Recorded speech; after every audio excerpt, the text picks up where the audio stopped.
Om Namah Shivaya, Om Mrideshwariya Namaha. Today we are going to start that chapter 13, that is nucleus or nuclear physics. We are going to have an introductory part of this lesson. When we talk about the nuclear physics, actually it is an exciting area where there is a tremendous job prospects are there, and if you are interested in physics, if you want to pursue your career in research, you should not miss this area. It's a very vast area. When we talk about this nuclear physics or atomic physics or nuclear physics, whatever it may be, we have to give our tribute to the remarkable person who is considered as the father of Indian atomic research, Homi Jahangir Bhabha. Actually, he is a physicist par excellence, and he was doing research in cosmic rays. And when he came to India during the Second World War, after that he couldn't go back. We understand that the lockdown situations and all very nicely now, no, we experience it. Like that, when he came back to India during that Second World War, he couldn't return back. And moreover, he met the national leaders of India, and he started working here in India, and he continued his research in cosmic rays. Cosmic rays are the radiation which we get from the interstellar space, which we will be discussing later. So this man should be given the due respect whenever we discuss this nuclear physics and atomic physics, because when this country was starving, or just it was struggling to feed all these stomachs, we can say around 30 crore people during the independence time. That time he had the vision of nuclear India, nuclear research and nuclear power generation and all. Such a visionary he was. With that tribute to the unsung leaders of nuclear India, I think we can start our class. When we talk about the nucleus, or when we compare the nucleus and atoms, we can say atom, it is a spherical shaped one we consider, and we also came to know that from alpha particle scattering experiment by Rutherford theory, Geiger and Madsen explained very neatly that most of the atoms has empty space. So when we compare the volume of the nucleus and the volume of the atoms, volume of the nucleus is just 10 to the power minus 12 times that of volume of the atom.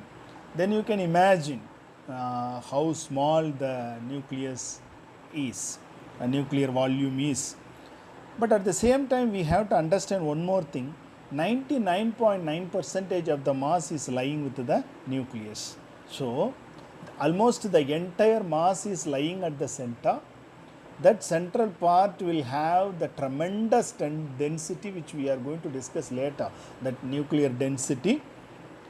And when we compare the volume of the nucleus and volume of the atoms, volume of the nucleus is just 10 to the power minus 12 times that of volume of the atom. Such a small entity it is. But we have to keep in your mind, due to this smallest, the microscopic volume, it has a tremendous density, which we will discuss later. Now there are questions. There are few questions which we are trying to answer in this unit. What is the structure of nucleus? We say that the entire mass is lying at the center. If it is, because it was proved beyond doubt by Geiger and Madsen through their experiment that most of the mass lying at the center, and we need to understand that what is the structure of nucleus. The first question: what is its size, and what about the other parameters like volume, density, and what are the constituents of the nucleus? Because first they thought that entire mass at the center. Then later only we came to know that the entire mass is not made up of a single matter, it made up of two types of matter. Then again we learnt that this even the proton and neutrons are not the single entity. They have some subatomic particle which we call as quarks. There are 6 types of quarks which we will be discussing later. So these quarks only constitute and have the existence of this proton and neutron. Three quarks will put together to form a proton, and 3 more quarks will be put together to form a neutron, and these proton and neutrons are put together to form a nucleus and all. And moreover, when we say that it is a very microscopic scale, its size and its volume, there comes an obvious question. If they are very close to each other, then what happens to proton and proton?